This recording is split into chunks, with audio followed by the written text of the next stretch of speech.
বন্ধু, তুই কি অনেক ব্যস্ত? তোর লগে একটু কথা আছে। এইমাত্র গাড়ি চালাই আইছি, এখন ঘুমামু। কি কবি ক? বন্ধু, থাকলে 5,000 টাকা দে।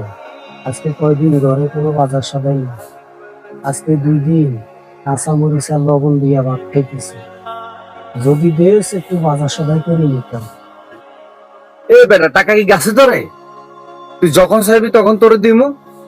এর আগে তোরে 5,000 টাকা দিছিলাম, তুই এখন ওই 5,000 টাকা শোধ করতে পারস নাই। তোর কি আল্লাহ চোখে লজ্জা শরম দেয় নাই?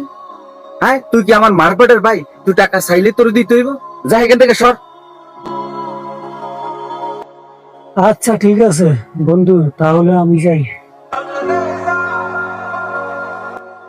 আমার বন্ধুর সাথে আমার এই কাজটা মোটেও ঠিক হয়নি। এই কারামাত ভাই, এদিকে আসেন তো। বলুন ভাই।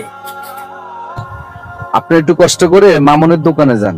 মামুনের দোকানে গিয়ে 25 কেজি চাউল আর 5 কেজি পেঁয়াজ, 5 কেজি চাউমিন তেল, তারপরে রসুন, আদা, ময় মশলা যাবতীয় যা লাগে, মোটামুটি 1 মাসের একটা বাজার আমার বন্ধু বাচ্চুর বাসায় পাঠাইয়া দেন। আর বাচ্চু যেন না জানতে পারে এটা আমি দিছি। ওনার বউ জিজ্ঞেস করলে বলবেন কি যে বাচ্চু বাজার পাঠাইছে। আচ্ছা ঠিক আছে ভাই, আমি যাইতেছি এখন।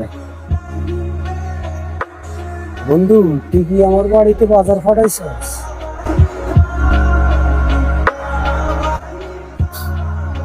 বাচ্চু, তুই আমার ছোটবেলার বন্ধু।